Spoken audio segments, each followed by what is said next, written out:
আরে এই ময়দানে কি কেউ আছে যে তুফানকে হারাতে পার না? এমন কেউ কি আছে তার মায়ের দুধ পান করেছে? হ্যাঁ, আমি তোমার এই তুফানের সাথে লড়াই করব এবং আমি তোমাকে এক নিমিষেই পরাজিত করব। তুমি লড়বে, তাহলে তুমি আজই শেষ। যদি তুমি তুফানের মুখোমুখি হও তাহলে তুমি 50 লক্ষ টাকার মালিক হবে। গ্রামের মাঝখানে একটা বিশাল আখড়া ছিল। মাটির আঙিনা, চারিদিকে কাঠের বেড়া দিয়ে ঘেরা। ওপরে ঝলমলে রোদ ঝরছে আর নিচে মানুষের বিশাল ভিড় জমে গেছে। আজ মাঠে অন্যরকম কিছু ঘটতে চলেছে। মানুষজন দূর দূরান্ত থেকে ছুটে এসেছে। সবার মুখে মুখে শুধু একটা নাম, তুফান। তুফান কোনো সাধারণ কুস্তিগীর নয়। লম্বা, প্রশস্ত কাঁধ, মোটা বাহু আর চোখে যেন আগুন জ্বলছে, যাতে সামনের মানুষটা আগে থেকেই ভয়ে কাঁপতে শুরু করে। যখন সে হাঁটে, মাটি যেন কেঁপে ওঠে। আজ পর্যন্ত যে কেউ তার সাথে কুস্তি করেছে সবাই হেরে গেছে। কেউ সাহস করে তার সামনে দাঁড়াতে পারেনি। মানুষ বলতো, তুফান শুধু শক্তির জন্য নয়, সে নির্মমভাবে লড়াই করে। যা হাতের কাছে পায় তাকে তুলে এমনভাবে ছুঁড়ে ফেলে যে প্রতিপক্ষ উঠে দাঁড়াতে পারে না। অনেক বিখ্যাত কুস্তিগির এসেছে, কিন্তু তার সামনে কেউ টিকতে পারেনি। প্রতিটি লড়াইয়ে সে জিতেছে এবং প্রতিটি জয়ের সাথে তার অহংকার আরও বেড়েছে। আজ গ্রামে ঘোষণা দেওয়া হয়েছে। প্রতিটি রাস্তায় ঢোল বাজছে। একজন লোক মাইক হাতে চিৎকার করছে, আজ শেষ লড়াই। যে তুফানকে হারাবে 50 লক্ষ টাকা পুরস্কার পাবে। ছেলে হোক বা মেয়ে, যে কেউ নামতে পারে। 50 লক্ষ টাকার নাম শুনে মানুষ অবাক হয়ে গেল।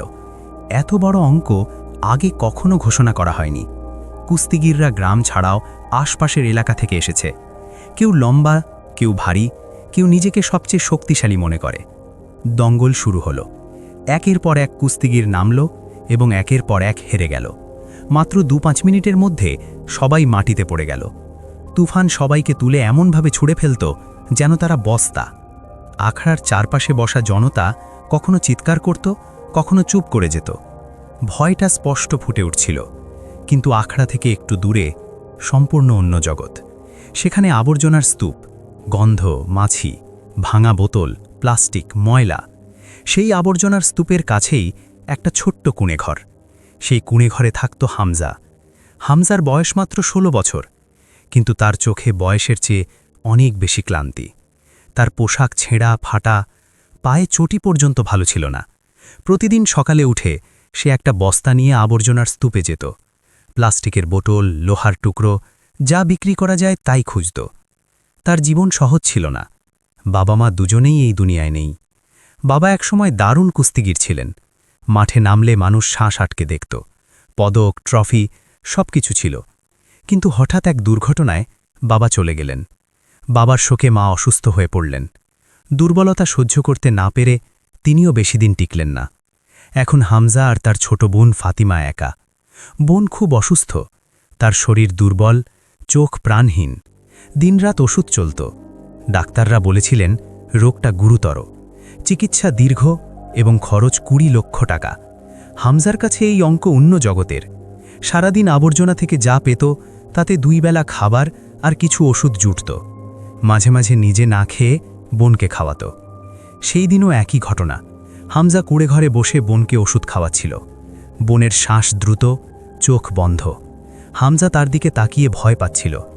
বাইরে থেকে মাইকের আওয়াজ, আজ শেষ লড়াই। যেই তুফানকে হারাবে 50 লক্ষ টাকা পাবে। হামজার হাত থেমে গেল। তার হৃদয়ে দ্রুত স্পন্দিত হল। মনে মনে ভাবল, যদি এই টাকা পাই, বোনের চিকিৎসা হবে, সে বেঁচে যাবে। হামজা বেরিয়ে এলো। রাস্তায় লোকেরা লড়াই নিয়ে কথা বলছিল। কেউ বলছিল তুফানকে কেউ হারাতে পারবে না, কেউ বলছিল আজও সবাই হারবে। হামজা চুপ। তার চোখে বোনের মুখ ভাসছিল, দুর্বল, অসুস্থ, যন্ত্রণায় কাতর। বাবার কথা মনে পড়ল। আখড়া, মাটি, গ্রিপ সব। হামজা মনে মনে সিদ্ধান্ত নিল, আজ যাই হোক সে মাঠে যাবে। হামজা অনেকক্ষণ কুঁড়েঘরের বাইরে দাঁড়িয়ে রইল। ভিতর থেকে বোনের কাশির শব্দ আসছিল। প্রতিটি কাশি তার হৃদয়ে হাতুড়ির মতো আঘাত করছিল। সে মুষ্টি বাঁধল। ভয় ছিল, কিন্তু জেদ আরও বেশি। যদি কিছু না করে বোনকে হারাতে হবে। সে ভিতরে গিয়ে বোনের দিকে তাকালো। বোনের চোখ খোলা। দুর্বল স্বরে বলল, ভাই, আজ কাজে যাবে না? হামজা হালকা হাসল। ভিতরে ভয় কাঁপছিল। বলল, আজ একটা গুরুত্বপূর্ণ কাজ আছে, শিগগিরই আসছি। বনের মাথায় হাত বুলিয়ে বেরিয়ে এলো। আখড়ার দিকে হাঁটতে লাগল। রাস্তায় ভিড়, সবাই তুফানের কথা বলছে। কেউ বলছে রক্তপাত হবে, কেউ বলছে ভেঙে যাবে। হামজা সব শুনল, কিন্তু কিছু বলল না। মাঠের কাছে এলে ভিড় আরও বাড়ল। শব্দ, ধুলো, ঘামের গন্ধ, চিৎকার। মাঝখানে মাটির আখড়া, চারপাশে মানুষ, মাঝে তুফান দাঁড়িয়ে। আজ আরও বিপজ্জনক লাগছে। কপালে ঘাম, চোখে রাগ, মুখে গর্ব। তার সামনে এক কুস্তিগির শুয়ে, নড়তে পারছে না।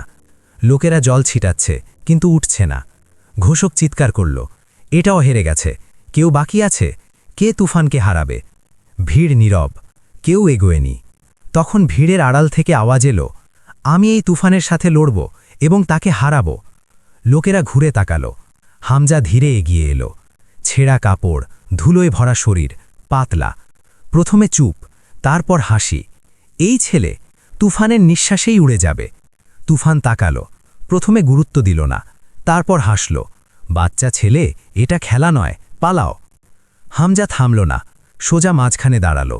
পা কাঁপছিল, কিন্তু মুখে অদ্ভুত শান্তি। ঘোষক জিজ্ঞাসা করল, নাম কি? হামজা বলল, হামজা, বয়স 16। জনতা হাসল। ঘোষক বলল, জানো হারলে কি হবে? হামজা বলল, হ্যাঁ, আর জিতলে আমার বোন বেঁচে যাবে। কিছু লোক চুপ হয়ে গেল। তুফানের চোখে প্রথমবার অস্বস্তি। কুস্তি শুরু। ঢোল বাজল। হামজা মাটি ছুল। বাবার কথা মনে পড়ল। মাটি থেকে শক্তি আসে। তুফান আছড়ে পড়ল। হামজা পিছিয়ে গেল। মাটি উড়ল। তুফান আবার চেষ্টা করল। হামজা পিছলে গেল। সে জানত মুখোমুখি হওয়া বোকামি। জনতা চিৎকার, পালাচ্ছে। তুফান রেগে গেল, থামো। পূর্ণ শক্তি দিয়ে দৌড়ালো। শেষ মুহূর্তে হামজা সরে গেল। হৃৎস্পন্দন জোরে। বাবার কথা, তাড়াহুড়ো করো না, প্রতিপক্ষকে ক্লান্ত হতে দাও। কয়েক মিনিট কাটল। তুফানের শরীর ঘামে ভিজে গেল। নিঃশ্বাস ভারী। হঠাৎ তুফান হামজাকে ধরে ফেলল। জনতা চিৎকার। হামজা বাতাসে উঠল। ভাবল সব শেষ, কিন্তু বোনের মুখ মনে পড়ল। সমস্ত শক্তি দিয়ে নিজেকে মুক্ত করল। কাঁধ কাঁধায় ঠেকল। ব্যথা পেল, কিন্তু পড়ল না। তুফানের আঘাত। প্রথমবার এভাবে পিছলে গেল। রাগ বাড়ল। আবার চেষ্টা, কিন্তু হামজা দ্রুত। বৃত্তাকারে ঘুরতে লাগল। মাটি উড়ল। বাবার ছবি। রাগে সুযোগ আসে। তুফানের নিঃশ্বাস ভারী, ভারী শরীর ক্লান্ত। হামজা দূরত্ব রাখল। তুফান প্রতিবার ক্লান্ত হল। জনতা হামজার নাম নিতে লাগল। হামজা, হামজা। শব্দ তার ভিতরে শক্তি জোগাল। হঠাৎ তুফান ভুল করল। রাগে আক্রমণ। পা পিছলে ভারসাম্য হারালো। হামজা এগিয়ে হাত ভরে শরীর ঘুরিয়ে সমস্ত শক্তি দিয়ে মাটিতে ফেলল। প্রথমবার তুফান মাটিতে। হট্টগোল।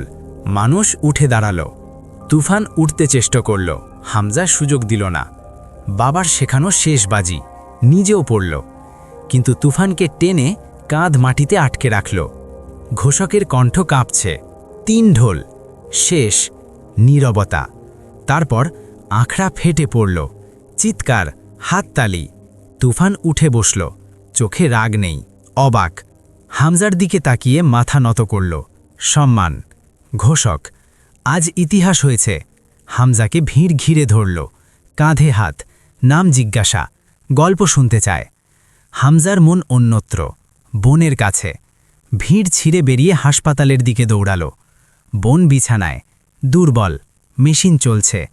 হামজা ডাক্তারকে, টাকা ব্যবস্থা হয়েছে, চিকিৎসা শুরু করুন। চেক দেখালো। ডাক্তাররা তৎপর। পরীক্ষা, ওষুধ, মেশিন। হামজা চেয়ারে বসল। ব্যথা এখন অনুভব করছে। রাত কাটল। ডাক্তার, চিকিৎসা শুরু হয়েছে, বিপদ কমেনি, কিন্তু আশা আছে। হামজার চোখে জল। বোন, জ্ঞান ফিরে। ভাই। হামজা হাত ধরল। সব ঠিক হয়ে যাবে। বোন হাসল। সেই হাসি সব ক্লান্তি দূর করল। কয়েকদিন পর বোন ভালো হয়ে উঠল। ডাক্তার, বিপদ কেটেছে। হামজা সুস্থির নিঃশ্বাস। বোন, ভাই, তুমি কি করলে? হামজা, শুধু একটু লড়াই করেছি।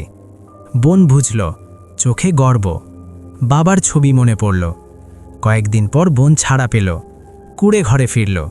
একই জায়গা, কিন্তু আশা। গ্রামে হামজার নাম ছড়িয়ে পড়ল। যারা হাসত এখন শ্রদ্ধা করে। কেউ বলে মাঠে থাকো, দূর যাবে। হামজা হাসে। তার জয় লড়াইয়ের নয়, প্রয়োজনের। এক সন্ধ্যায় আখড়ার কাছে দাঁড়ালো। মাটি ঝুলো। বাবার কথা, লড়ব, অহংকারের জন্য নয়, প্রিয়জনের জন্য। বোন রোদে হাসছে, সেই হাসি তার পুরস্কার। হামজা বুঝল, আসল শক্তি হৃদয়, আসল জয় জীবনের লড়াইয়ে। আসল কুস্তিগির যে শেষ নিঃশ্বাস পর্যন্ত প্রিয়জনের পাশে লড়ে। বন্ধুরা, এই গল্প কেমন লাগলো মন্তব্য করে জানাও। চ্যানেল সাবস্ক্রাইব করো, আরও রোমাঞ্চকর গল্প আনব। ধন্যবাদ।